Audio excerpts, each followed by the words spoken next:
too. Declared now for Toba Hamilton. So Wickham McNeil, having traveled across Western Jamaica, wasn't successful in terms of getting back into London. Yeah, we put the phone near to the charger.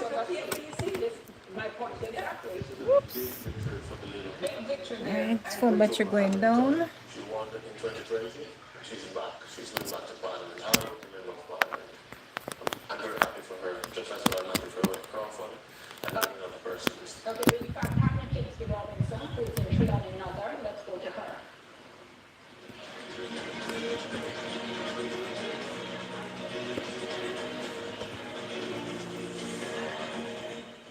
I'm now at the Trelawney Multipurpose Stadium in Falmouth, where the counting has been concluded for the Trelawney Northern constituency. And the word that I'm getting from the election officials is that the seat was successfully retained by the incumbent member of Parliament who was seeking a second term as MP, Toba Hamilton. Now she is the first female member of Parliament for Trelawney Northern, and she has successfully done so tonight from what we've heard. She was going up against the People's National Party representative, Dr. Wickham McNeil, who is the political juggernaut, who's not new to the scene at all, and so he was seeking redemption because he was unseated when he served as member of Parliament for Western Westmoreland in the 2020 general election. We saw very frantic and chaotic scenes here tonight, where even one of the Jamaican Labour Party support, she passed out and she was rushed to seek medical attention. There was not any word as to her state right now. Somebody passed out? Recovering well. Damn. But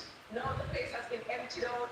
The lot is really actually emptying out right now. As you can see behind me, there's a huge Jamaica Urban Transit Company bus, and just before we started this video, we saw very long lines of traffic emptying out the lot, heading back onto the main road. So the polls are closed. It's currently 10:06 p.m. It seemed to have been Ms. Toba Hamilton from the Jamaica Labour Party who was first past the post tonight.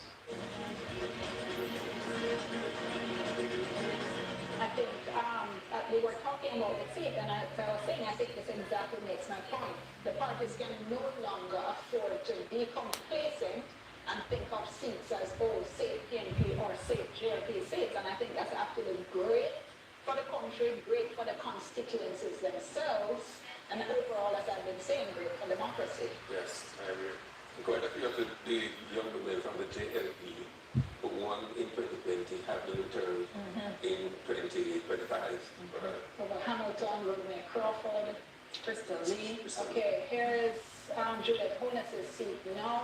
St. Andrew East Rural, 130 of 137 boxes declared for Juliet Holness. So the former speaker holds on to her seat. Yes. If we could spend a moment and try and figure out what is happening in West Central St. Andrew, when it comes up on the screen, I want to see what is going on with the Prime Minister. Well, I mean, the numbers haven't moved, so. Right. But when we get our update, it will move in favor of the Labour Party.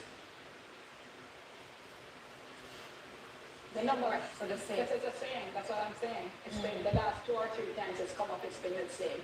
So I suspect the next time we see it will probably be completed. Yes. I know a lot of the time, and I didn't know nothing. You know a lot of the time, the people who are watching the counting. That is why I'm saying it's changed. The next time, you will see possibly Dr. Andrew Holness. I mean, northeastern or my side is saying that southeastern St. Mary has been called for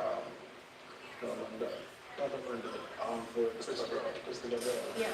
No, sorry, you just got yourself in a little trouble when you're part of people that Dr.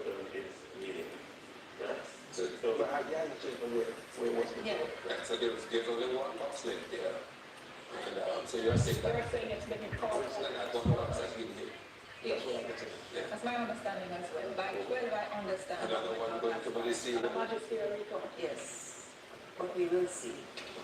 So whose column was that in for anybody?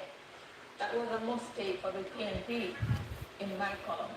They needed to take that Southeast St. Mary. And they have, but again, I said, based on my column, it's still coming up a little short because of, the other areas that have not come fully. Yeah? So, That's one of those cases, if indeed that is confirmed in which the PNP finally managed to take up a seat that has been with the jail, for several terms. True. True. And they've taken as well the Southeast St. Catherine with Dr. Alfred Dawes. That is also a big win. Robert Miller losing there, I think we already showed that. But again, when they did manage to arrest the Central Manchester from Motormoy, that's a big, really big win or hold for the Jamaica Labour Party. So you do take one there, but then you don't take the other. The numbers just don't add up. Yeah. Marley Fort as well in West Central St. James. I think you were hoping to take that one. Yes. You may come up just a little short with that one, even though it's not yet officially completed in terms of counting, but we shall see. Okay, let's just, since you mentioned that, this is the latest we have from West Central St. James, 82 boxes of 106. The JLP's Marley Malahoo Fort with 4,788. The JLP's Andre Horton 4,192. A commercial break again.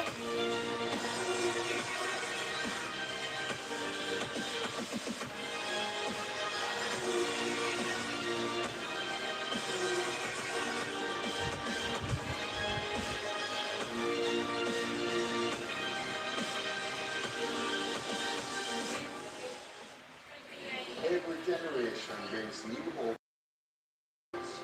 For 55 years. Commercial break, guys. You know the drill. As it break, just chit chat a little bit. So this is part 2 of the live.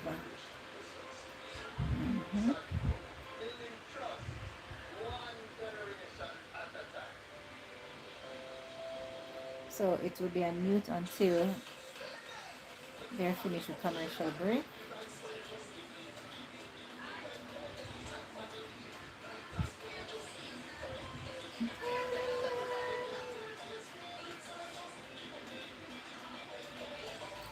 Commercial break, guys. Commercial break.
Sa commercial lang do. What a lang commercial.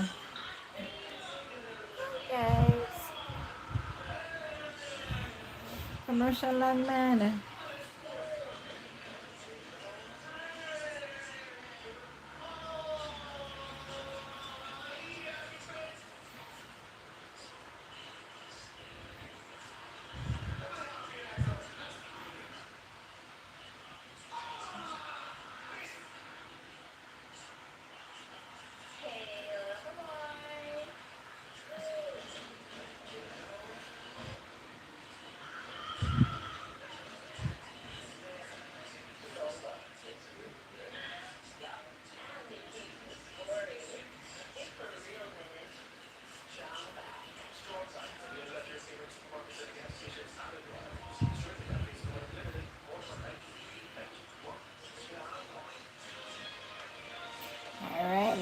unmute. They're back.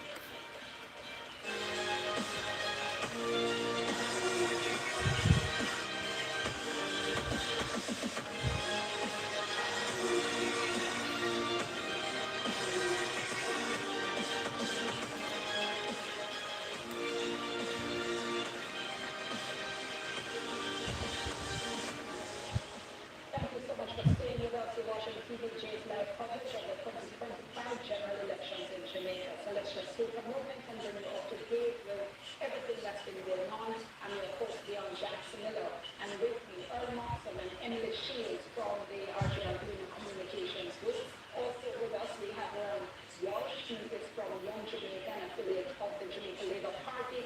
Christopher James with us as well, from the PNP YO, the youth arm of the People's National Party. Jamaica's parliament has 63 seats. Now, in the last election, 2020, the Jamaica Labour Party had won with a landslide, reducing the PNP to only 14 seats. So in this election, which party would get 32 seats first and would therefore form the government? And the last count we had got from our reporter, who is at the electoral office tracking, was 34 seats for the, here we go with the national. So JP 29 seats, PNP 28 seats. If I'm correct, 29 This is a very close one, guys. 28 for the PNP. The last count we had got, though, in terms of how all the seats were trending, was that the Jamaica Labour Party was leading, we had been told, in 34 seats, and the PNP leading in 29. So there are a few critical seats that we have still been watching. And here we have St. Mary's South East, and the PNP's Christopher Brown has taken this with 6,642. He has defeated the incumbent Jamaica Labour Party's Norman Dunn, 6,631, and that is an 11-vote difference. Got it right that time. Let's go from that because Just about second, Mark Hutchinson of the JPP polled 26 votes. I'm almost sure this is the second time for an 11-vote win in St. Mary, Southeastern. Didn't Dr. Winston Green win by 11 over by the same Dr. Norman Dunn before?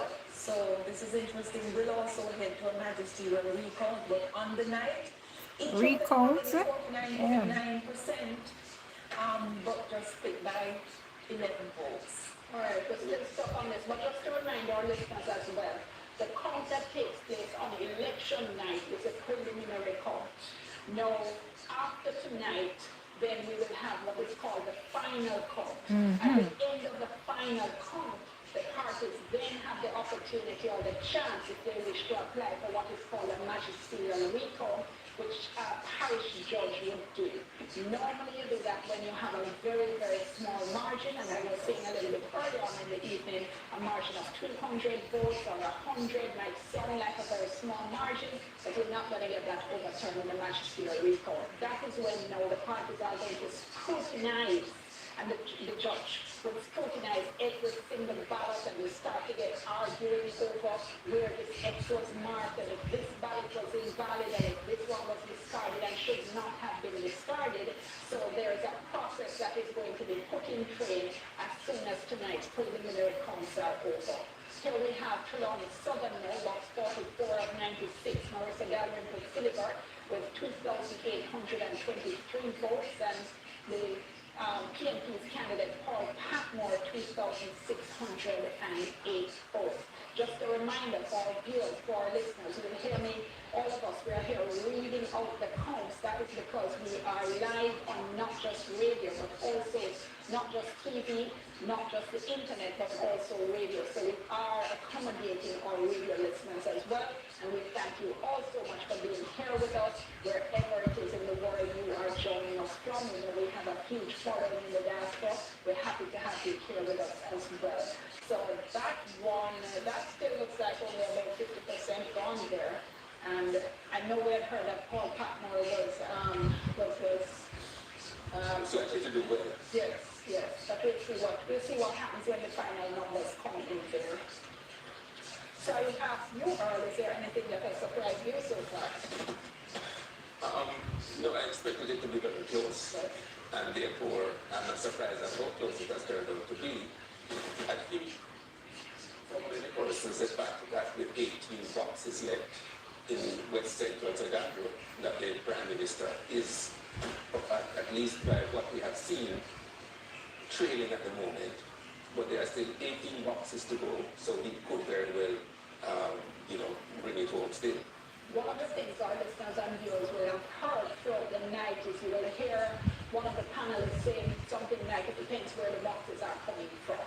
So in other words, you might have one candidate leading in a particular constituency, but if the boxes left to come in are coming from a stronghold of the other party, then you could see that result turn inside out. And that's basically what it is we're kind of seeing happening throughout the night. Sometimes you see the seesawing of the votes going between the two candidates. A lot of the times that's what's taking place. Okay, so now the issue in relation to what happens as soon as this is over, as we've said, the party that is declared the victor, we're going to be declared the victor, we're going to expect to hear, because of course, viewers and listeners, we are going to be with you until the end. So we are going to be waiting to hear whoever gives the victory speech, whoever gives their concession speech, and we were talking the other night, Earl, about the night, in fact, when there was no concession speech. Yes, and that was 2007. I think it was 2007. It was that close, and the Prime Minister, Portia Simpson Miller, did not concede it that night. They were awaiting the summary counts, but by the next day it was clear that the JLP had won. So did you all have to prepare two speeches? Maybe you have to have two speeches, or people just come out and talk? I wouldn't know, but I'm sure that the leader of the Labour Party would have prepared one speech, because from the get-go it was clear that Jamaicans would choose Jamaica, and we're seeing it tonight. Okay, you never stop. You never stop. You never stop. Sit back, come. Which are the two Jamaica? Because what I'm seeing is the big guy being massive ground in this election, regardless of who becomes the Prime Minister. I think that's one of the things we should tap on the shoulder. This is a sport, right? This is a sport. You have to have a winner, you have to have a loser. Tonight, you're the loser. And clearly, those are the Jonas would not be the winner in this situation. Of course, he's leading the Labour Party to victory. Sometimes Southwest declared for the main and the previously declared the previous seat, which kind of went past Crystal Lee and the Nishko.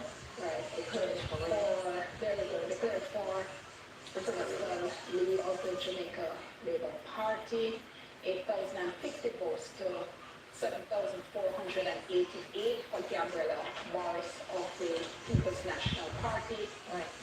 Gabriella Morris had been a senator during her hearing to the representational race. So this is short this time around. This means there's no change at all in St. Anne. The PNP went in with Southeast, which is their bastion. They held that. This is Lisa Hannah's seat, Bobby Mullins' old seat, crucial to the PNP base. North East St. Anne, which is Shamina Robinson's old seat, has been held by Maki Samuda. St. Anne Northwest, Crystal Lee won that in 2020 and she has retained it. Fought off the challenge by Gabriella Morris. And then St. Anne Southwest, that's the Xavier Main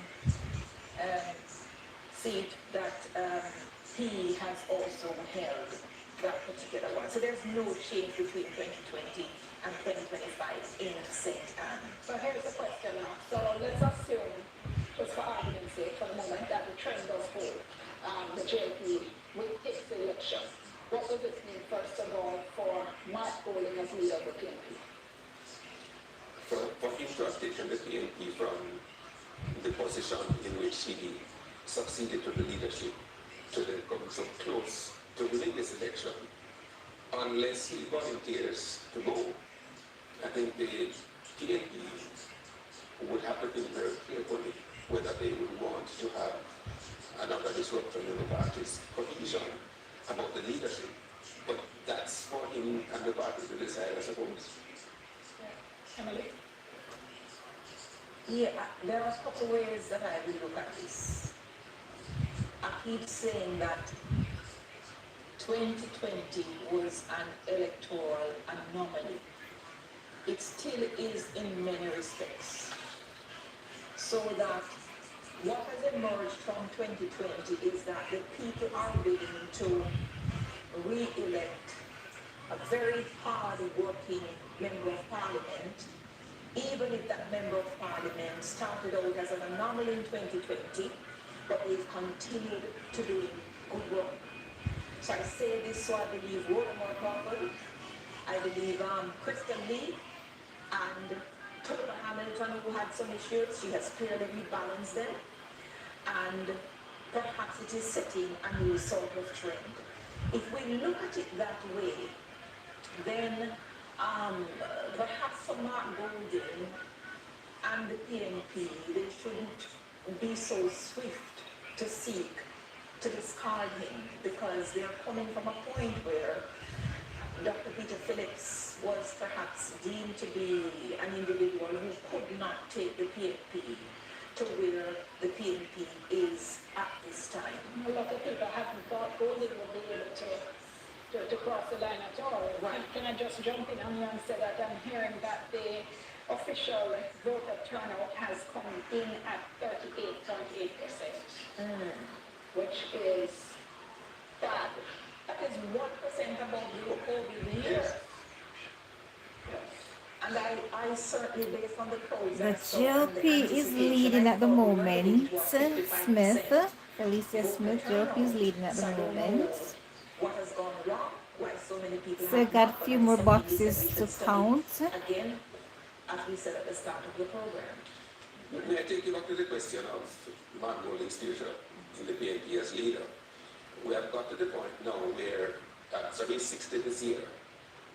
If they go to the full term, this incoming administration, he would then be 65. I think more and more voters are not looking too kindly in the Jamaican context at someone taking the reins of government heading towards 70. And I think that might, despite what I said earlier, it may be one of the things that they will consider when deciding whether to stick with the leader or seek a younger person to take them forward. We're going back to the OJ now with Kelly show.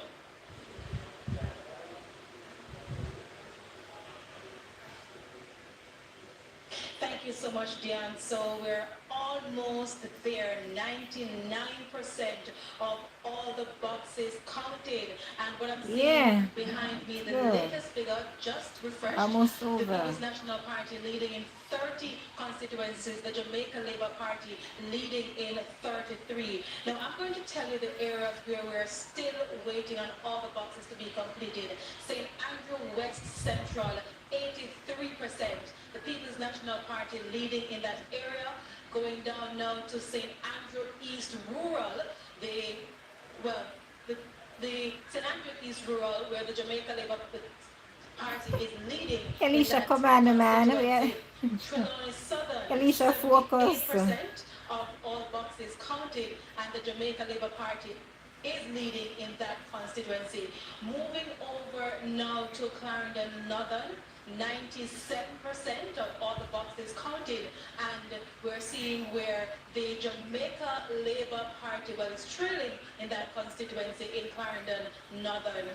We're going down, well, I think that is it in terms of the progress report for all the constituencies so far. So we're waiting just on a few more constituencies to go.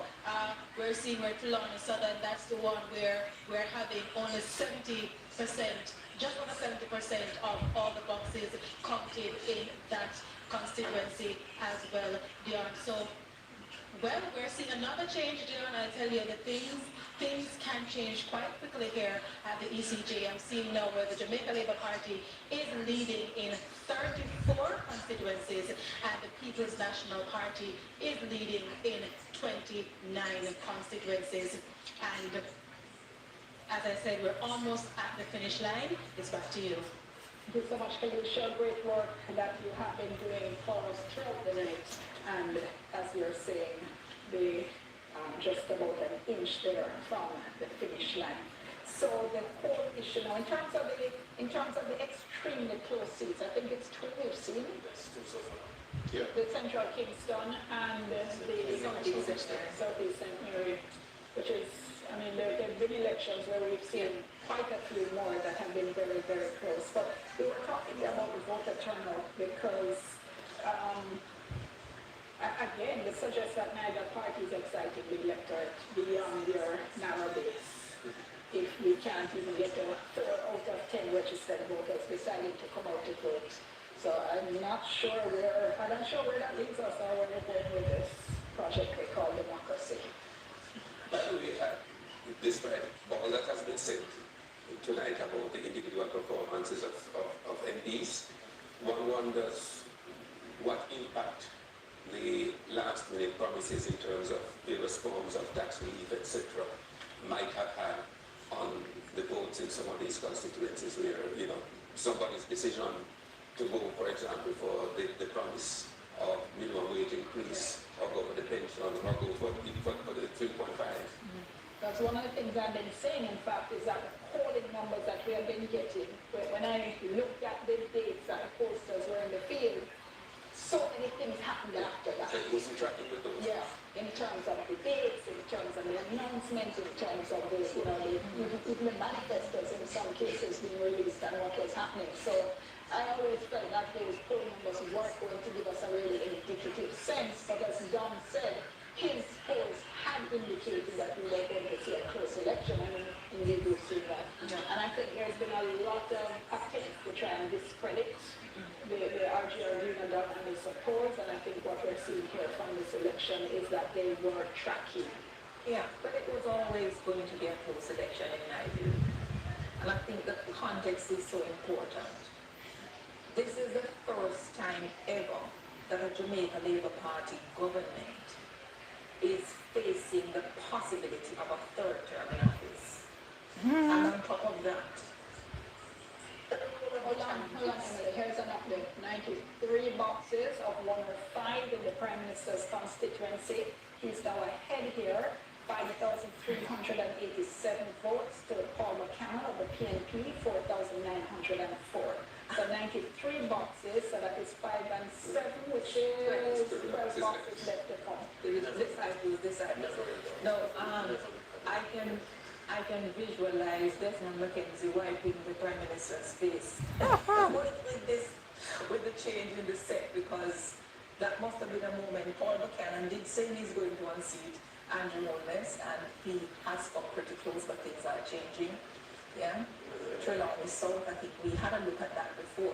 Declared. No, it's declared. Yes. Because we're going to do the no. That In was terms of expectations. That's Marissa Darren before the bird. She walked out the parliament, she resigned, she went back, she won the seat in a by-election. They called her Mama down there for good reason, Mama D, and she's back. Yeah. But I'm saying the context of this election is that it's an historical first for the JLP, and there is a third term syndrome. As we look at West Central, St. James, where Marlene Malibu Ford is leading with 91 of 106 boxes there. She's leading Dr. Andre Horton, 5,157 to 4,710 for Andre. So you're battling that third term syndrome, and for all of the kitchen sink and so forth that has been thrown at Andrew Holness and the Jamaica Labour Party, one really shouldn't be able to recover from that and to even win a third term with all of those conditions prevailing. So I think there are a lot of pluses that have to go to the JLP, a lot of pluses too to Mark Golding for bringing back the PNP from near virtual electoral dead to making them reclaim some of the seats that they lost in 2020.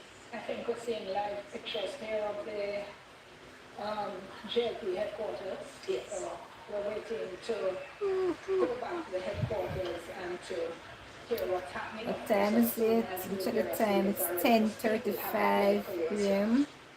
By the way, if indeed the turnout for this election is only 1% above 2020. It also says something about the significance of the PNP's move from 14 seats last time to 29 or thereabouts this time. It would seem therefore that the PNP has recovered a significant portion of the vote. Because when you looked at the numbers between 2016 and 2020, yes, the voting was low and people were saying COVID and so on. But when you look at the actual numbers, the PNP had lost 127,000 voters, and JLP had lost only about 28,000. Yeah. And as I mentioned, there were some constituencies in which the JLP actually managed to increase its vote count. That is several votes. Is this the same number? No, it has gone up. 97 votes, 97 boxes here out of 105, and the bonus of the JLP 5,989 for the canon of the PNP 4,923. Right. And I think a story will have to be told as well about this comeuppance with the 3rd of September. Because it was the 3rd of September 2007, 3rd of September 2016, 16 years. 2020 rather, and now the 3rd of September 2025, which is the first. And we get ourselves into a cycle where the 3rd of September is It is probably, we're talking fixed election day, but it will be the three-thirds of September for the third term for the GOP. just to say this seat has now been declared for Prime Minister Andrew. As expected. As expected. You What? did say that. As expected. Very good one, Mr. Buchanan. Very good one, Buchanan. You did promise would be Andrew Holness, and you came pretty close to that because I didn't even look at the central in my calculation because I thought it was a done deal. But he's done well. Yeah? People are ready to concede it. I think you guys are who become the Prime Minister who wants to Just like yes. board us as a government. The PNP has done amazing things in many different ways. Come from where we are at 14 with a broken base. And the part that was able to do it, I think by ruling and data Campbell has already bringing back the power and has represented what the PNP is to Jamaican people. And has sold the PNP to many people as well. Because as I said before, the whole country in general has signaled that they want some sort of change. Whether it is from the MP level or whether it's from the national level, they want to see some sort of change. But still, there's only 38% of the vote. There are numerous accounts for that, like this happened today, and the growing turnover to happen. But in general, people want to see some level of change. I think what the two of them people want is to continue to build a party. When you look at what has happened since 2016 or Sorry, hold on. The voter turnout doesn't support that. Because what you have is the max 62% of registered voters who never came out at all. Right? So that's it's 3 out of 4 registered voters came out. 6 out of 10 didn't come out. Now when I did the math in 2020, when we had about the same voter turnout, when you actually looked at how many people had voted for the party in power, which is the GOP, it was actually only 20% of registered voters. So because the voter turnout is so low, we're essentially a minority government in terms of support from the voting public as a whole. So it's one thing to say, yes, we won, but surely it must be sober. So that's why I'm taking issue with you saying this is what the people wanted, because in fact it's a minority who have put you into power. I know it's going to take all and first class to vote. Yeah, I agree, but at the same time, this was the person who come out to vote. Yes, so what we have... No, stop right there. That's the point, you know. This is what you just said. The persons who came out to vote, most people didn't. Mm-hmm. So what that means is that most people didn't want either of you. So what does that say about how you relate to them and how you relate to the country? And that's where I'm going. Okay. I think that is what we have to do as political parties. We have to engage, we have to find new strategies to engage the Jamaican people. And that is something that we, as political parties in the country, have to start to look at, because it cannot continue at 37. I think it was about 37 point something last election, and now it's at 38. You know, the COVID excuse already 37. In 1993, I believe it was 60%. They were about, if So it has 60.28, yes. 60.28. So, But in all fairness, Roman, I don't know what can be done to get people out. If people are not electrified for this election, Stick a pin for me. Let's go over to the JP headquarters and here's our location.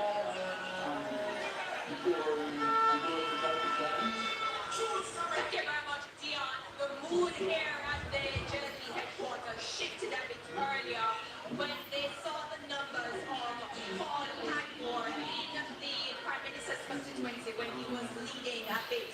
So the numbers shifted a bit. I'm going to speak to this supporter. When you saw the numbers shifting for the Prime Minister's constituency, what was going through your mind? I wasn't devastated by that. If you recall the last election, when the count started, when the Prime Minister seat, he was also trailing.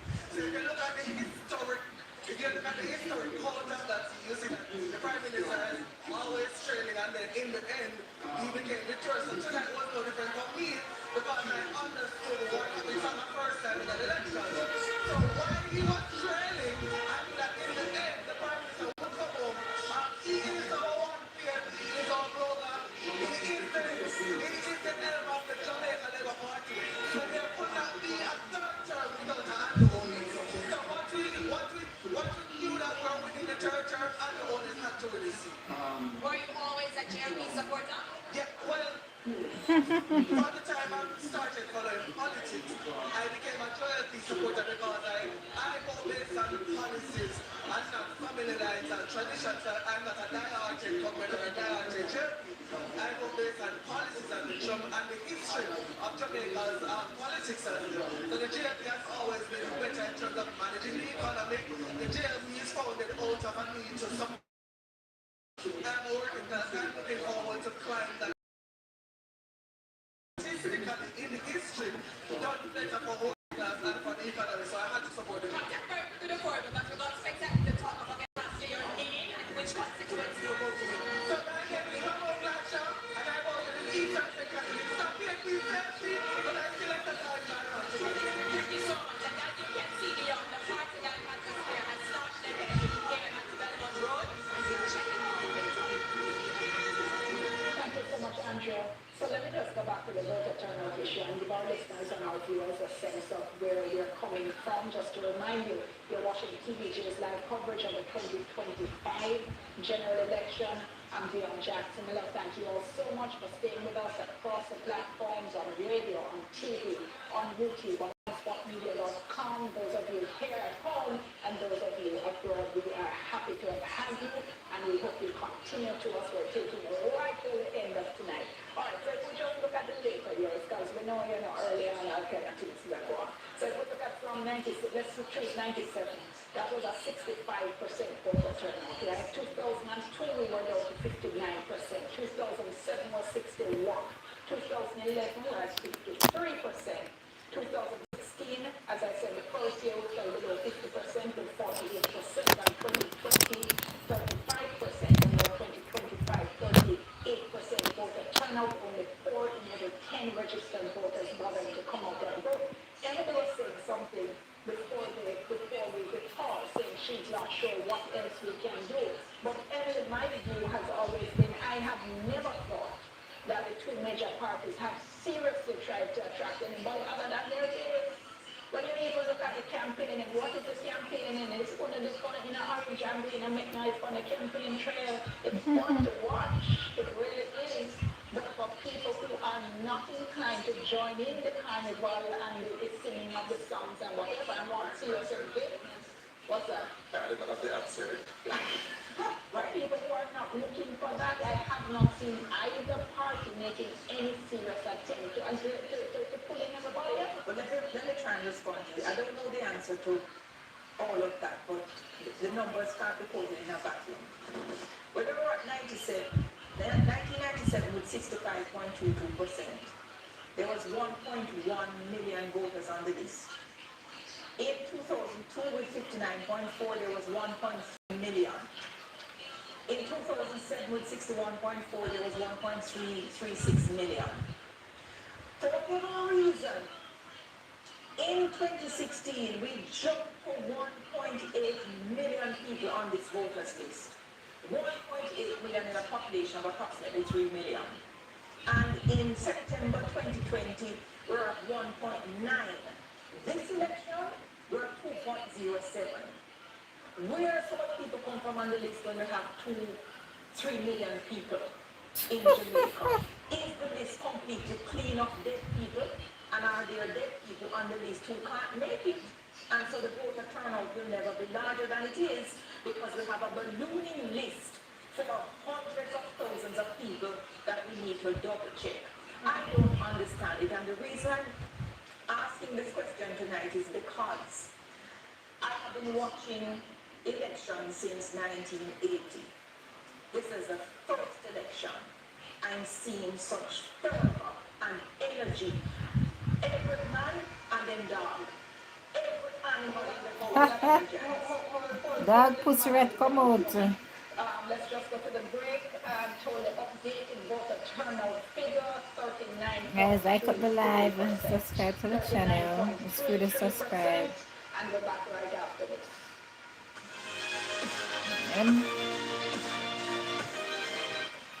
Let me say commercial break. Alright.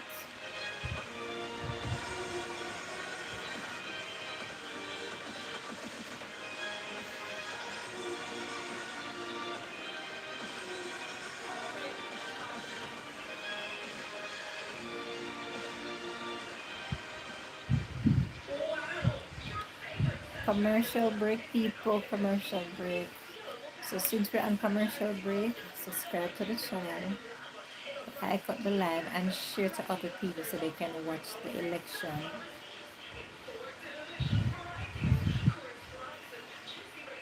So as soon as they return, we'll unmute. Okay.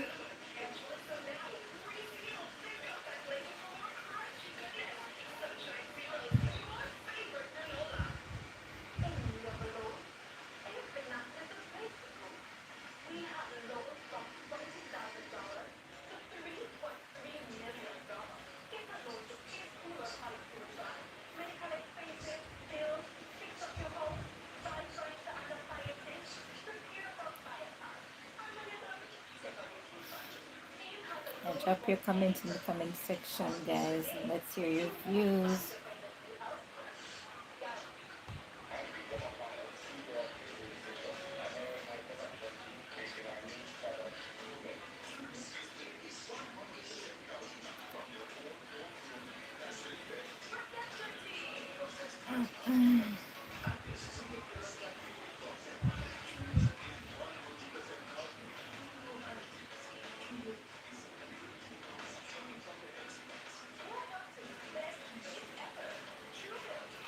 Let me check the time. It's 10:48 p.m.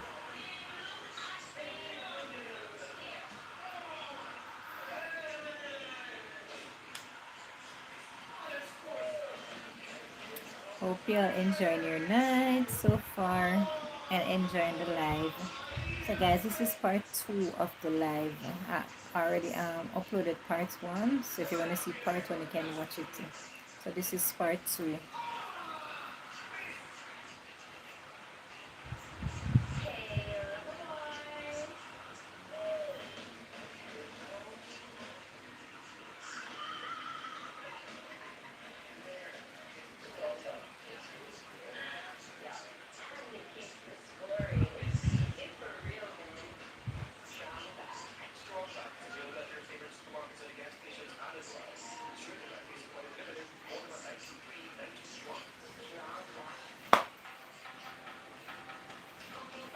Madam commercial lang yi.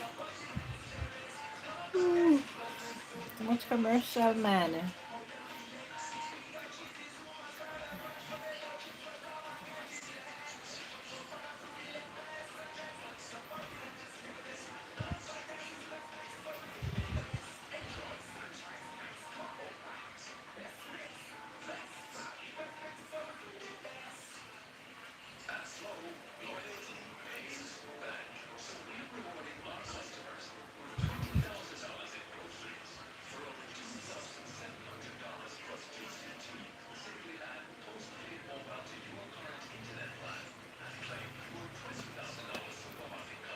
still on commercial break, guys. Commercial break.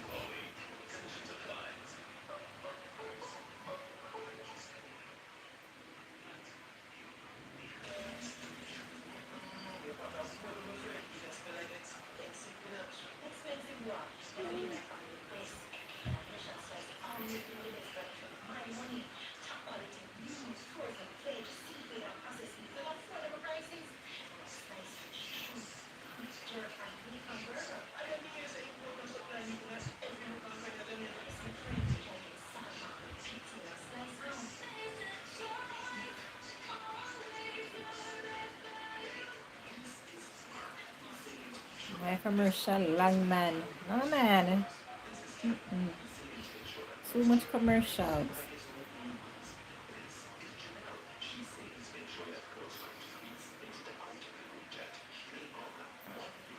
So since the commercials are so long, guys, we're gonna go sit up on the sofa, go to bed.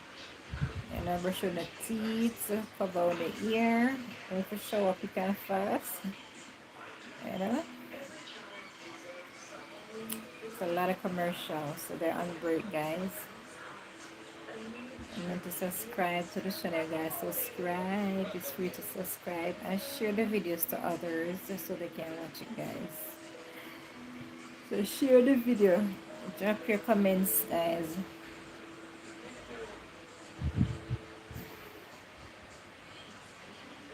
So who said PNP take it and who said JLP take it? I wanna know your views. Comment, guys. Comment.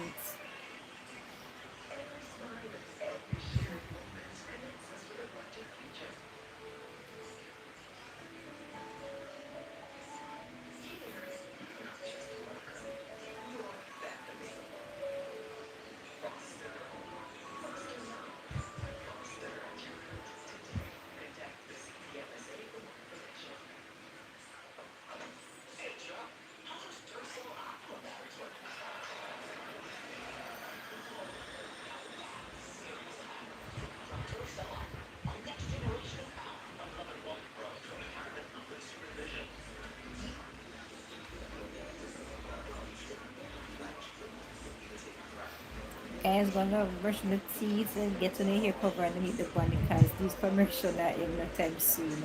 Oh, man, what a wonderful commercial.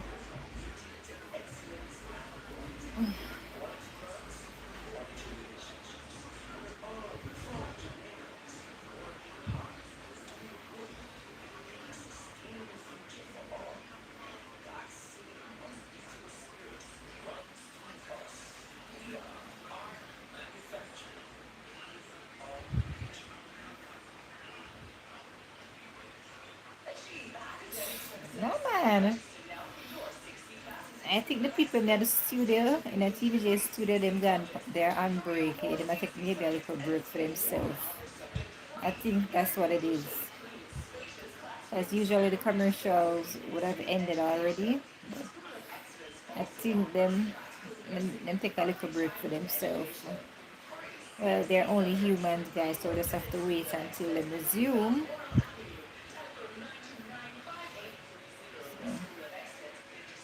Soon as they resume, we're on mute. The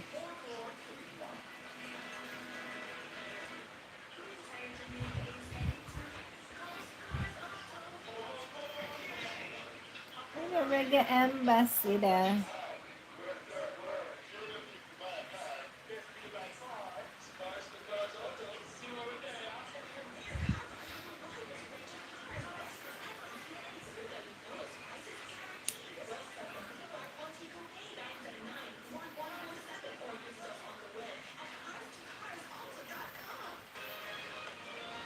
Alright, guys, they're back. So let me unmute.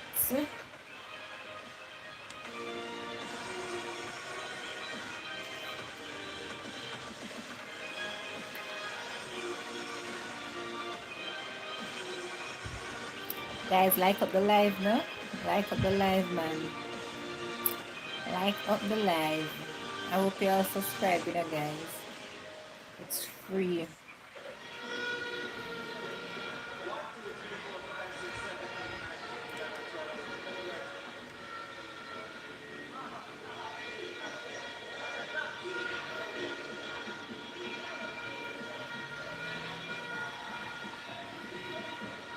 So you're not talking.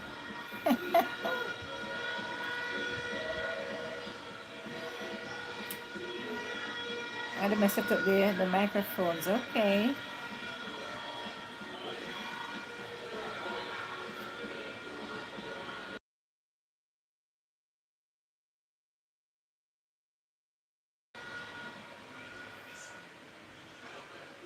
Okay, so you are watching there live feed from PNP headquarters. You can see that the president of the PNP, Mark Jefferson Golding, is getting ready to speak. As soon as he starts to speak, we'll go back. Let me just remind you, you're watching TVJ's live coverage of the 2025 election. Greener Group, Eminem Shields, as well as Earl Moxham, and with us as well from the PNP YO, we had Clifford James and Ron Walsh from Young Jamaica, the affiliate. Let's go over to PNP headquarters. My General Secretary, command officers, all the comrades on the platform, all the comrades in the audience, all the people of Jamaica who are listening, watching. First of all, I think it's my duty as a believer in democracy to acknowledge and concede the result and to congratulate our opponents, Jamaica Labour Party, for their victory tonight. Jamaica's democracy is important and we must cherish it. Sometimes it brings bitter disappointments. Sometimes those disappointments Guys, like up the live. Like up the live, man. fair and just, but it is very, very important that we put democracy ahead of all of those feelings. And I accept the result of these elections, and although obviously I'm very disappointed in the outcome, I think it is only correct to expressly acknowledge the success that our opponents have managed to gain today. I want to thank a lot of people. And first of all, I have to thank the comments and supporters of South St. Andrew for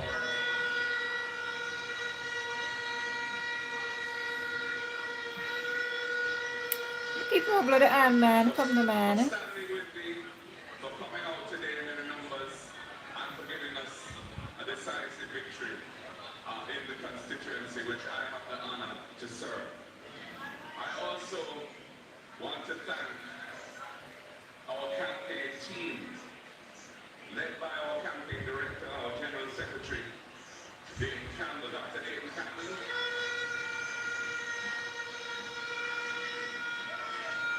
Also, a newly minted member of parliament, congratulations to him.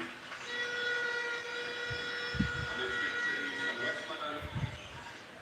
And all the other members of the campaign team who worked with him. There are a number of names there. I don't want to attempt to go through all those names because I'm going to probably forget somebody and then I'll regret it. But they have done a tremendous job. The communications team, I want to thank them publicly for the work they have done. And that is a night and day kind of job.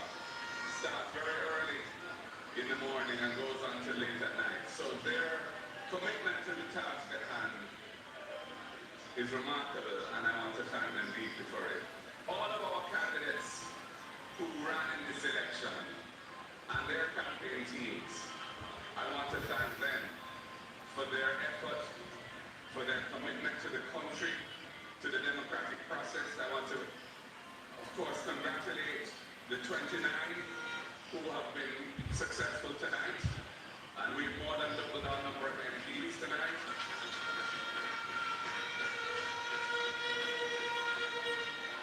And for those who were not first, they still committed themselves extremely well.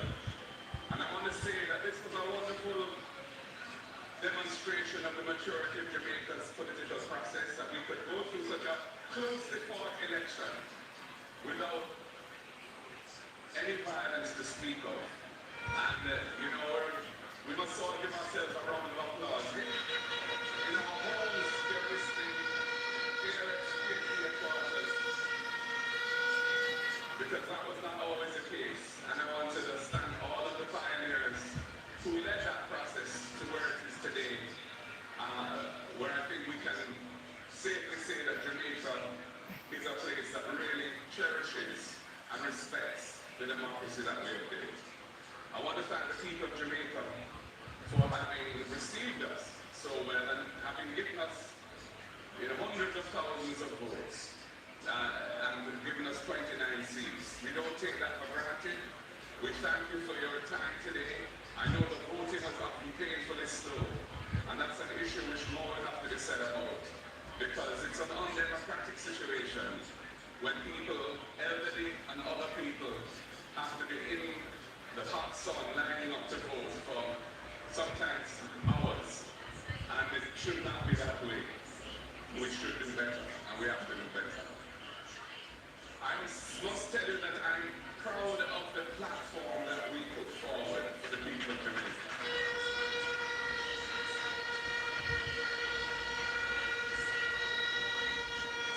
It was a truly progressive platform, a platform that offered a radical reform to the land tenure issues that have plagued this country for centuries.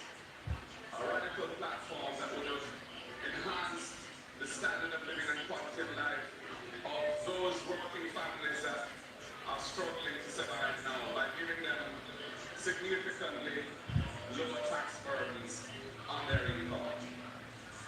Progressive in a social justice sense as well, around issues such as beach reform, contract work, and other things which really need to be addressed because there are injustices in our society which cannot be tolerated and should be modified and rejected in their current form.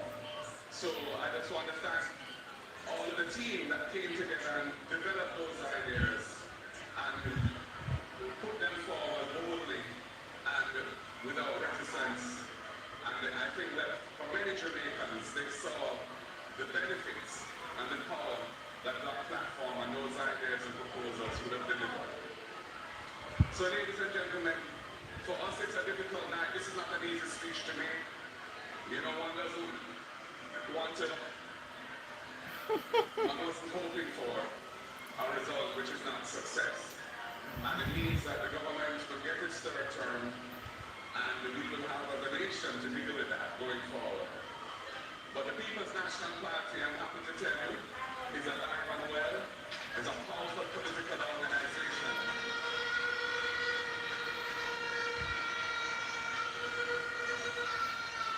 And has embraced modernity in its methods and has definitely, I think, over the last few years, come a long way towards being a competitive political force in Jamaica. And as the General Secretary said, the work begins right away to prepare ourselves for the next opportunity to offer ourselves to serve the nation in government. And I believe the people will, in due course, give us that chance.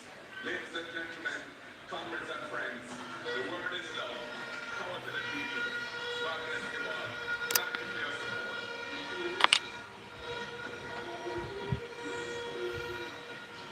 The singer to the President of the People's National Party, Mark Golden, giving his concession speech. The final seat count, 34 seats to the Jamaica Labour Party, 29. I'm sorry, let me rephrase that in case I mislead anyone. Just to remind everybody that what has been done tonight is a preliminary count, so the seat count at the end of the preliminary count is 34 for the Jamaica Labour Party, 29 for the People's National Party. The final count is going to take place, and then we're expecting, certainly in at least those two constituencies in which we saw rates of thin margins of about less than 12 votes, we are expecting those to go to Manchester recount, and then we'll see what happens after that. We are seeing on screen the Prime Minister Jersey headquarters, seeing there are Jubilant Desmond Mackenzie on the mic as well, seeing Delroy Chop. And There you go, guys. You have your winner. Headquarters soon as well, Babsy Grange, and you can Horace Chan, I saw Kamina Johnson Smith there as well, and Yeah, and we're witnessing for the first time in contested elections a Jamaica Labour Party government that is having a third term. They had two terms between 1980 and 1983 was uncontested, and they faced the possibility of a third term in 1989, but 83 being uncontested. This is the first contested third consecutive term that they have won, and this says something about the organization as well. With all the challenges that this particular man had, and all that he was made to answer for, some of which will continue after this election, and no doubt intensify because of the increased numbers on the opposition benches in the House of Parliament. So it does promise to be an interesting parliamentary year. There's something else very interesting to the Andrew Holness story. In addition to making a third successive term as Prime Minister, he Watch also these, had the that people very must long smile. term from October 23, 2011 to no, actually to the 5th of January when he handed off to Just to remind our listeners and viewers, what Earl is referring to there is the fact that Bruce Golden, former Prime Minister, stepped down as Prime Minister. Andrew Holness was elected Prime Minister by his colleagues in Parliament. By agreement, yes. Yes, I was trying to find the right word. Thank you so much for me. By his colleagues in Parliament, and on that occasion, he gave in to the call and the call from the People's National Party to call an early election, which he lost. But he certainly, in the meantime, regrouped. Yeah. And you could see his political growth during that time in opposition. And had he not survived that challenge in 2013, he would have gone into obscurity. Yes. That's what I was getting to because, you know, leader of Sorry, challenge, remember? Challenge in terms of the show. leading up to the party just after the supporters stepped aside, and of course there was some chaos inside the political movement. He navigated those difficult times, but not only that, he has really structured and organized his political party into a modern political party.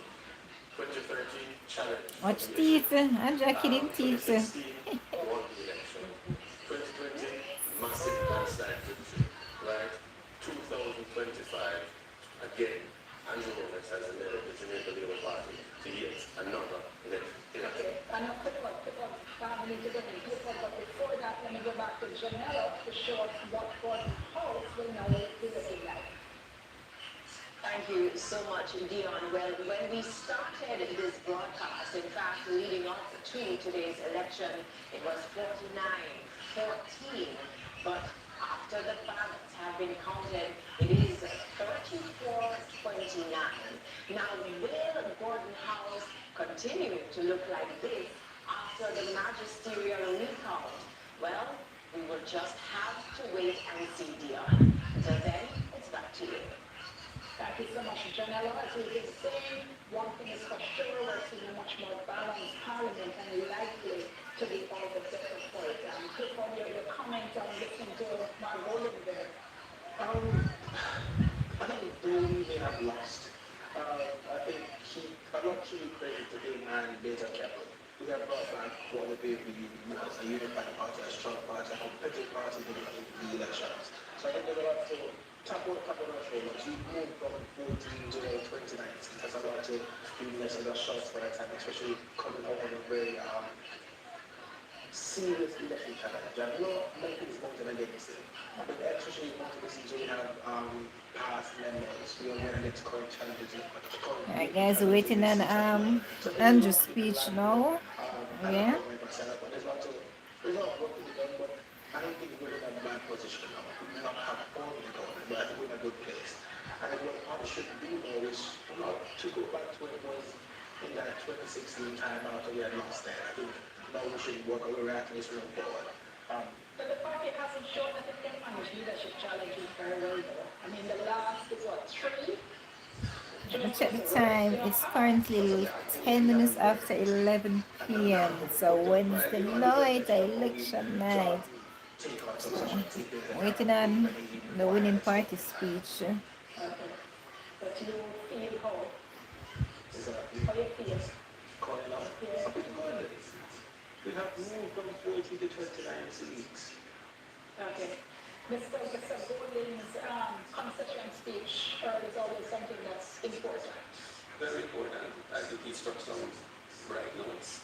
Um, the it was a gruesome campaign, and hard words were exchanged, and so I think it will take time for some sort of cooling off some of the feelings between the two parties and the two leaders.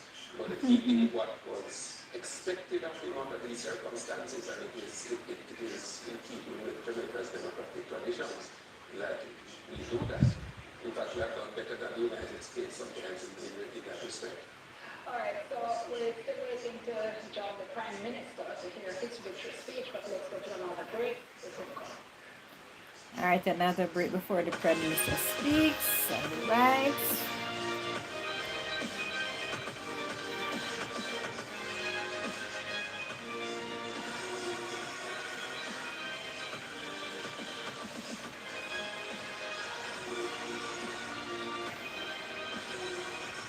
I hope it's not another long break.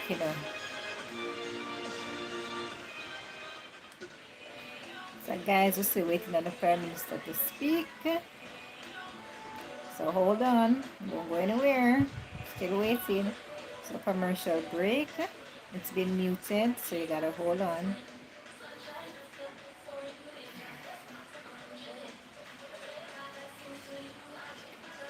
And since we're on a break, guys, like up the live, guys. Like up the live, man. It's free to like. Like up the live. Drop a like, man. Drop a like. Come on, guys.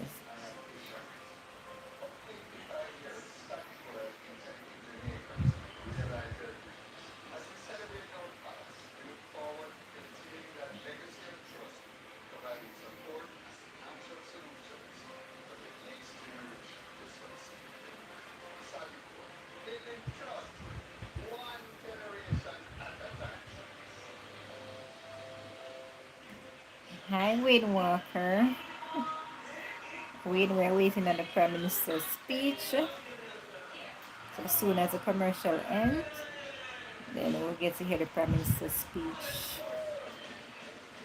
And this is part 2 of the election live. So if you haven't seen part 1, you can go watch it after. Alright, Wayne?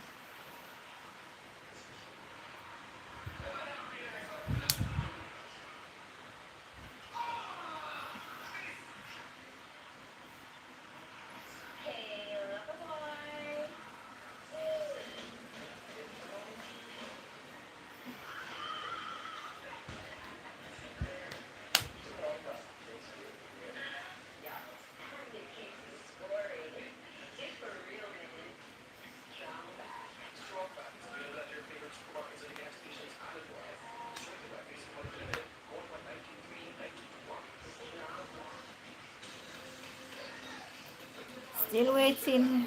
Still waiting, guys.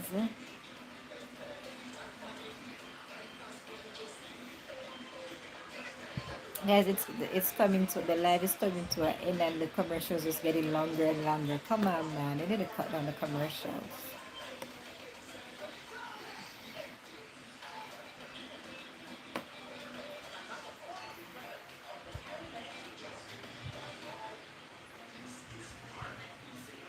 So hold on, guys. The Prime Minister will be speaking. So just hold your horses, guys. Hold on.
Oh man. Commercial. Guys, hold on. Commercial soon, and I guess.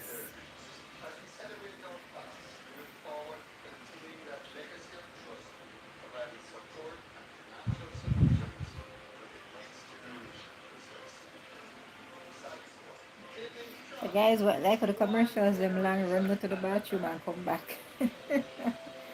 Run gonna come back. Do what you gotta do and come back.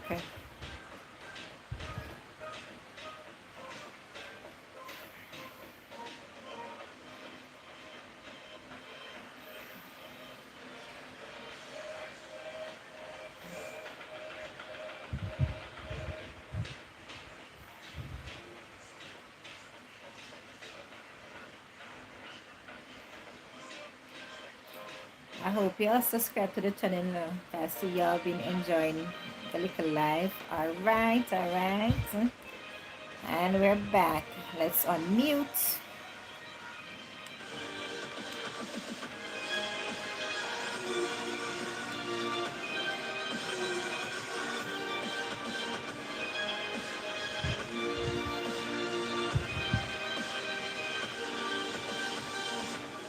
Thank you so much for staying with us for PDJ's live coverage of the 2025 elections and beyond. Jackson Miller, you've been watching a live feed there. Well, I think you can still see it on the screen of the Jamaica Labour Party headquarters. They're jubilant, they're triumphant, they're celebrating.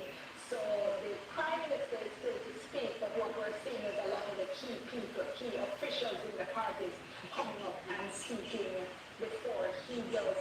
And just to remind you, I have been here throughout the evening with Emily Shields and Earl Moxon from the RGL Green Group, and also with us from Young Jamaica, Ron Walsh, as well as Clifford James from the TNT. With us throughout the evening. We're not done yet. We're going to have the Prime Minister's victory speech to go, all right? So just hold on for that. Hold on, guys. Let me see. Next, of course, as we said, over the next few days, is going to be the finalizing of the count, and then after that, we start to see the admin work being done, the putting together of the cabinet. Let's see who is going to stay in the cabinet, whether some of the older members will continue, or whether we're going to see a more shaken cabinet now. Come flavor, cut it short. It's continuity for a couple of years, and then some of the older members of the cabinet then transition out. That's my thinking. I think I've seen that sort of approach in the past rather than going for, just broad changes at the beginning. Of course, as well, with 34 is still a decent number, but of course it's reduced from the kind of huge number that we had in the previous administration with the 49 MPs, and then of course you can pick up the 4 from the Senate as well. I put it to you, for example, that Ed Bartlett, who has been widely regarded as a quite successful tourism minister, I would expect him to continue in that capacity in the cabinet. Horace Chan, National Security. Their workshop can probably sit it out. No. Yes. Yes, it's in his last term, and I think they're Did she just say that? take it up and run. And just to be clear, when I said no words, that has nothing to do with my personal opinion. It's based on what I've been hearing from people around me, if someone says a piece to it, where to go. Or the young and the old. I think right now the Prime Minister has developed the capacity to speak to some of these Table don't chat it. in terms of when he wants to make a change. Like I share the PM. Alright, you don't know who next. Open Mackenzie again. He must be doing introduction. A huge fallout, and he did manage, so he clearly has a political chance. Absolutely. No, I think Andrew Holness has really stamped his mark on the Jamaica Labour Party. Okay, Tufton is He's up next. fully in charge of this party at the moment, and I suppose too he is able to sort of recant or take back a view he held. So, for example, North Central, St Andrew, in Castlemuir's old constituency, where they appear to have endorsed Christian Tavares Stinson to be the candidate there, and there was a bit of furore on the ground. And the Lama Seabright was, the entire process was recalled, and Seabright put in. So he has his hand on the wheel, but he's not unprepared to step back and to redo if there is some sort of disruption. And he now has the Lama Seabright there who is able to do a lot, continuing with advantage in the ministry of tourism ministry and so forth. As I said, for me, their Lord Chuck has been good at justice because he's brought a lot in terms of lobbying for the judiciary and the budget. But there are some younger people now, he's on his seventh term and final term. We need to be looking at a new breed of young people in a JLP cabinet who can look at putting up a good fight for the next election. At the same time, we're going to be looking to see who it puts in his shadow cabinet. He now has more choices in terms of people who will be in the lower house and who will therefore be able to speak in the lower house. So for instance, what we had over the past few months was an Alfred Dawes who was not sitting in Parliament but was a spokesperson on health. You know, so Dawes has now won his seat, so we'll certainly hear him on the floor of the Parliament. Tell me what you expect him to do. We may not expect the shut and it's been similar to how it is right now, but I think this has greater impact on the party instead of just having somebody outside of the parliament talking. They're in parliament, they can go toe to toe with the government counterpart. As for example, the security side, Peter Duncan as opposition spokesperson on security, he has the ability to speak directly to us and get his point of view. So I think it will have a very big advantage going forward on certain things the Jamaican people also to the positive that have such. Because what we saw back in the last parliament was that Mark Golden had to take an awful lot onto himself. He was speaking on almost every issue, almost in the lower house. There's one thing that Oh, that's worries me Sleepy. about Sleepy Chung. the process of the election. I would really like to see us get on the constitutional reform. And part of me has been of the view that is only a landslide. Guys, we're still waiting on the the next Prime Minister's that will speech. cause us to move on that. Because we had a landslide last time and we got nowhere. That's the point. Was because the 14 in the House became so loud that it nearly drowned out the 49. They were so loud and the fever were always building to an election. Let alone now, when we have a slim majority in the lower house, I don't know how we can get on with any constitutional reform if the gridlock remains and is fortified, if the opposition continues to be of the view that they want the movement from the monarchy to be twinned with the CCG. And I fear we will not move in the next 5 years if positions don't suffer and perhaps the numbers won't allow positions to So suffer. that's huge in that regard that when the KNP had a landslide majority, it didn't get the cooperation from the JNP in opposition either. Which is why. From the 90s going forward, remember that the constitutional reform process was very much alive then we had that it was a big thing. Stick up, and listeners and viewers, this issue of constitutional reform, some of the major changes that would have to be made in the Constitution require the support of both the opposition and the government. Both would have to go together. The government would need the opposition support. Right now, certainly in the lower house as well as in the upper house. What we've seen over the past Show me don't chat it. is the two sides Oh of man. most recently, the most recent attempt at constitutional reform, the government wanted to remove the monarch as our head of state as well as to create a republic. The opposition's position was that if it was removing the monarch, they also wanted to remove the Privy Council as Jamaica's final court. I'm less optimistic than Emily. I'm gone on record as said, I don't think it's happening anytime soon, constitutional reform. And I'm going to go further and say, now that the Prime Minister has reiterated, because I know he said it before, he has reiterated that his belief is that we need a Jamaican court as our final court of appeal. We are going absolutely no.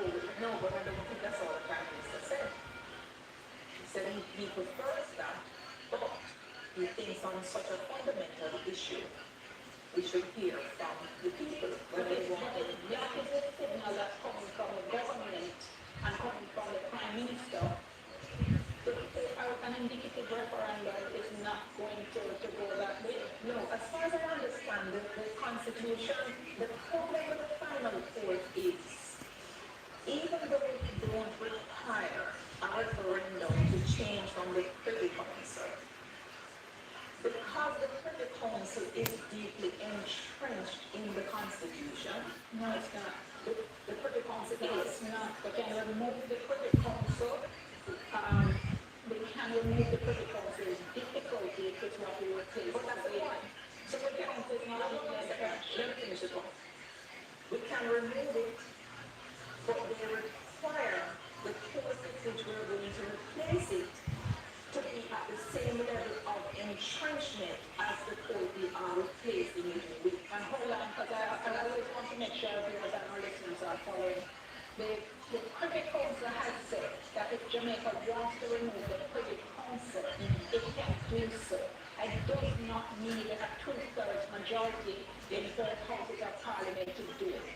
So, for instance, it could have been done the former time around, the last time around, based on the majority that the government had in Parliament. What the Privy Council has said is that to put in place a replacement, you then need a two-thirds support, meaning both government and opposition have to work together. So we could have it to the point that the Privy Council is not entrenched. We could remove the Privy Council and Jamaica would be desirable, but Jamaica could exist with the Court of Appeal at the final court having removed the Privy Council. So there are two layers. Okay. Right now, let's go to JLP. That is when the Prime Minister is about to speak.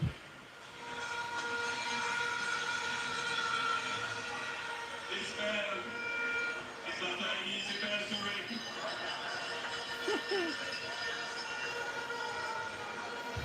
I wouldn't be surprised if Buster Banty rang this bell. But I carry the symbol of the party today because it is such a historic moment that this is a victory for our founder, Buster Banty, for Sir Donald Stanston, for Hugh Shearer, for Edward Philip George Jarrell, for Bruce Holness, and I want to invite Mrs. Carla Sierra to just come and acknowledge the moment and take a bow to the crowd. Because all of this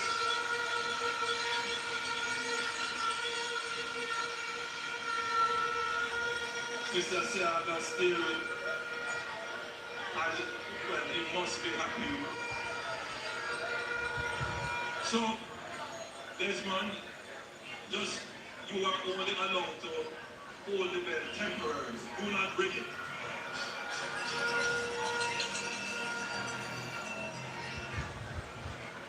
I have a few things to say early on. Firstly, let me thank the thousands of Jamaicans who prayed for me personally and who prayed for the government.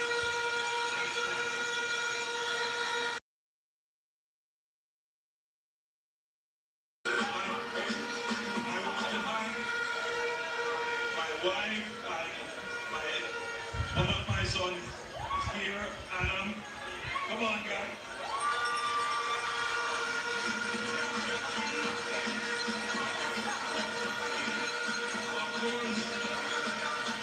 Of course, the superwoman. And my mother.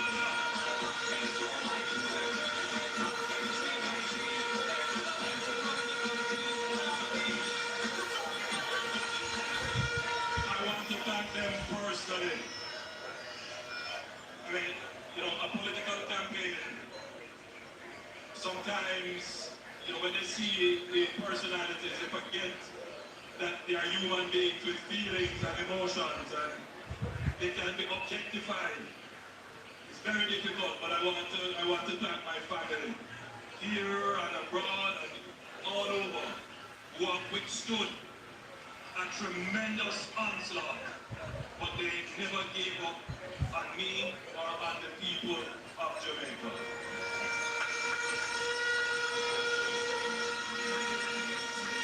I want to thank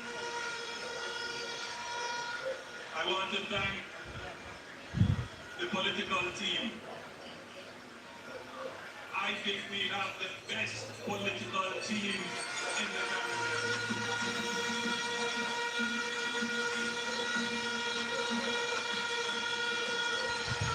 But allow me to, I do this not a risk, but I'm sure everyone will agree that my Deputy Prime Minister, Horace Strang, the General Secretary of the Jamaican Labour Party, deserves special commendation. There's a special bond that has to be between the leader and the General Secretary of a political party. And Horace and I have been working for the greater part of 30 years together. We have been very good friends and very good professional associates. We have a mind share, and we are both very much committed to Jamaica, like everyone in the team.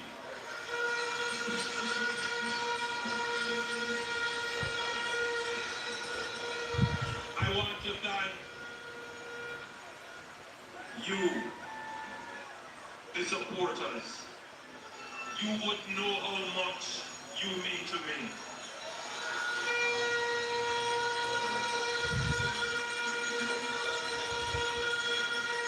For all of you who squeeze up on the bus to come to the meeting, You're there. who go on the long motorcade with us,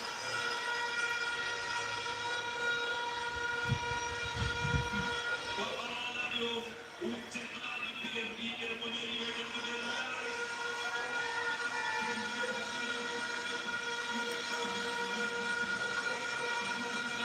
all of you who have stood up and chosen Jamaica. I say thanks to you, the supporters of the flag. You make us stronger, and we stand here on your shoulders. And thank you, God bless you, and I love you.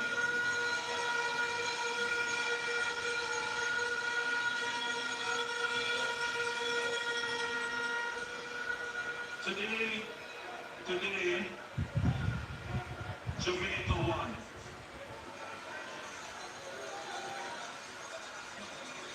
Jamaica won this election. Yes, the majority of voters decided to choose Jamaica.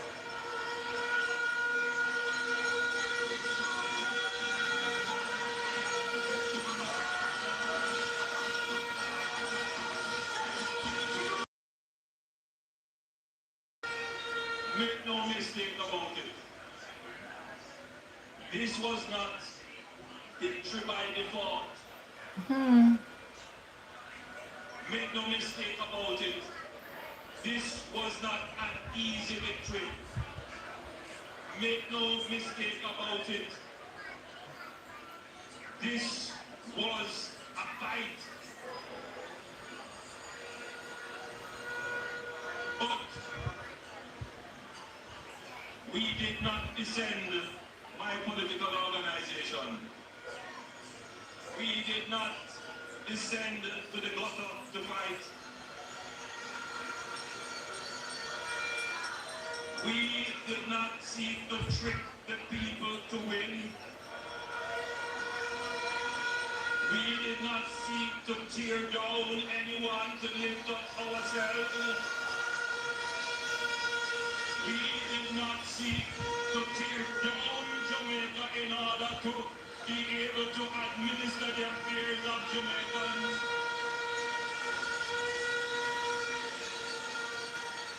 We ran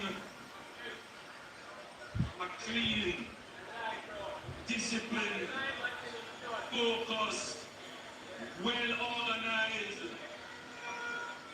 campaign.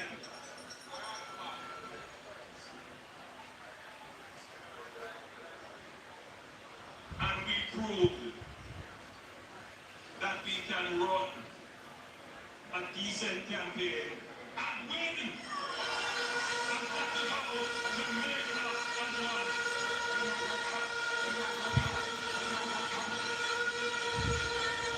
That is how Jamaica wins. Our democracy by this election is proven to be intact. There are those who are trying to seal a view that the mere fact of a third term is a threat to democracy. There are those who are trying to carry the idea that regardless of how well a government performs and merits to be re-elected, it shouldn't happen because somehow that is a threat to democracy. Well, today has dispelled that because we went through the toughest battle in any democratic society in the region to stand here and say, we will be the government for the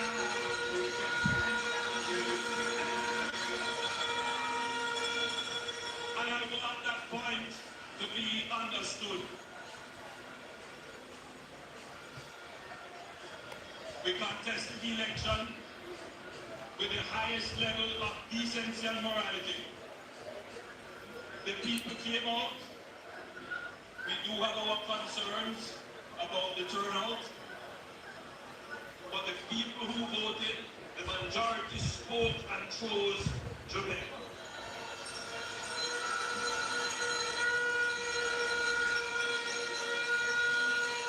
So I am satisfied that our democracy is strong.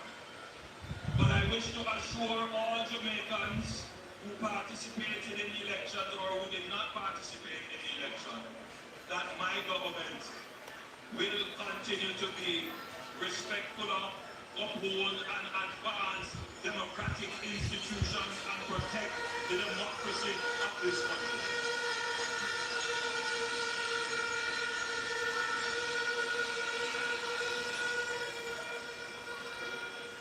There are some things that should be said.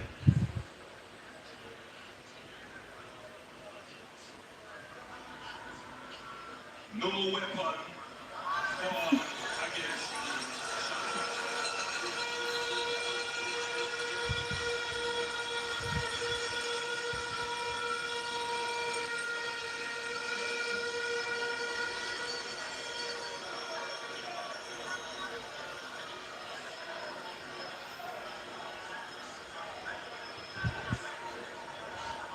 Jamaica is at a special place today. It is an opportunity. For me, it was also a personal challenge. And I would just like to say, when you face challenges and you look for the opportunities, rise to the occasion. Look at yourself and know you're strong. No one can stop you.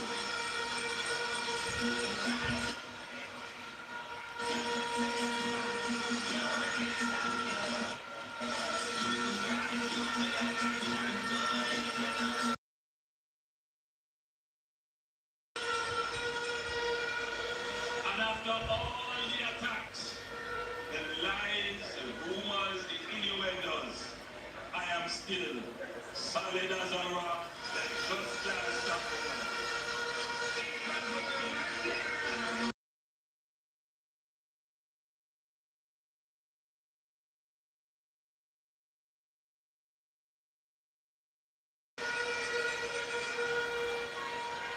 In the third term,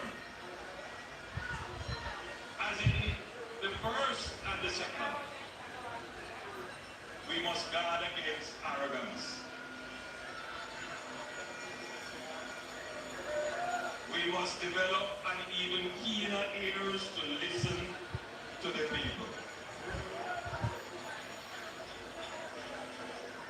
We must be focused on addressing the needs of the people.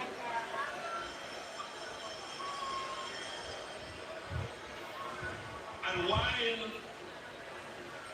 it is clear that the majority have spoken and chosen the Jamaica Labour Party, geographically and traditionally, there are still those who may not share that view.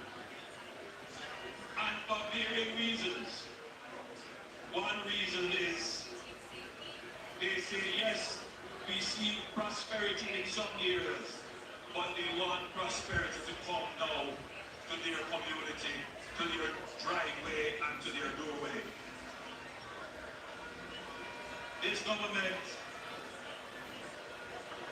in our third term, must be laser focused on ensuring that there is prosperity for all Jamaicans.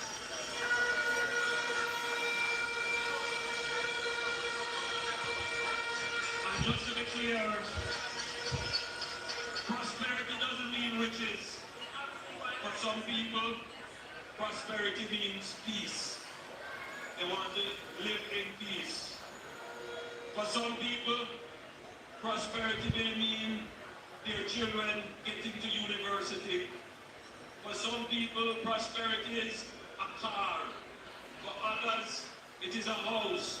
But for most people, it is a road fixed in their community and water in their pipe.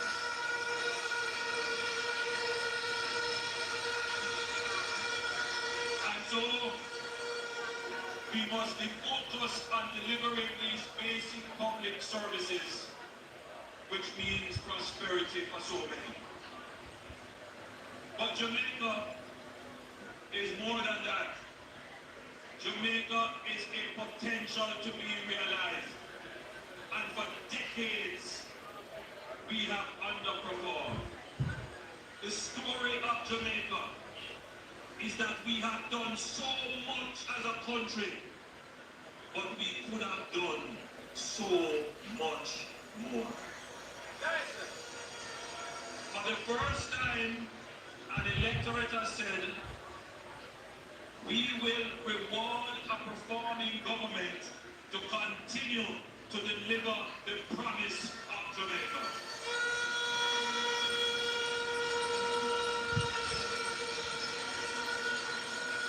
The promise of cutting murders and crime and bringing Jamaica finally to peace. The peace which we had 60 years ago. We can have peace in our country. The promise of Jamaica being a growing and robust economy, which we had 60 years ago, we will continue to fulfill the promise of the growth of the Jamaican economy. We will continue to fulfill the promise of a knowledgeable, educated, and informed society, where every child can have access to the best quality education. We will continue to fulfill that promise. We will continue to fulfill the promise where every Jamaican can have meaningful employment and earn a meaningful income so that you can fulfill your own personal dreams and aspirations. We will continue to fulfill that promise. And we will continue to build a society that is just. A society that is fair for everyone. We will continue the work that we have started in our second term. Now, as I close my presentation to you, our political organization, like any other organization, must renew itself. The third term is also an opportunity for renewal, to attract new people, to expose new talent, to refresh ideas, and to place to the Jamaican people a continued, credible political organization that can always ably lead the government of the country.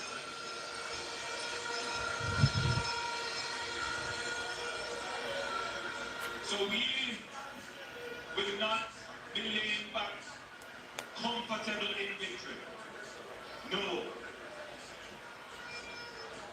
we will be rebuilding, refreshing, renewing, and preparing to be a credible alternative to the opposition for the fourth term of a Jamaican Party government.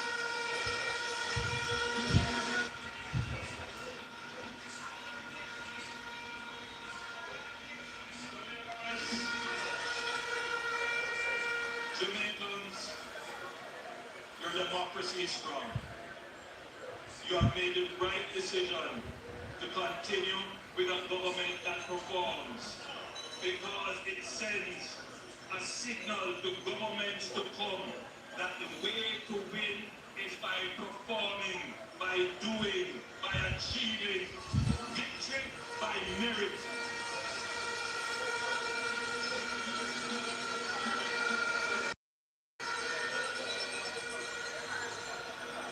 In our second term, we created a momentum. We are on the right path, heading in the right direction with the right trajectory. That should not be broken, and the Jamaican people share that view. And therefore, we will continue to use the momentum to accelerate the development of our country and to ensure that you can get the benefits and the aspirations that you have always wished for. And fourth, we commit to being a responsible, caring, and fair government. That is my commitment and the commitment of my team to you. We will be the political party to move Jamaica from poverty to prosperity.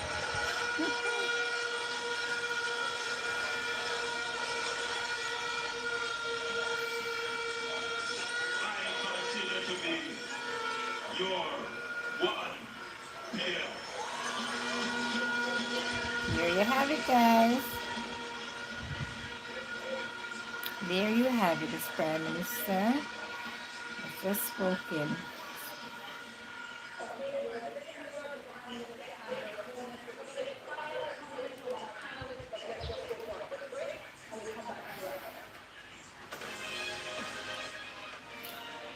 Alright, guys, thank you for tuning in. Remember to subscribe, it's free.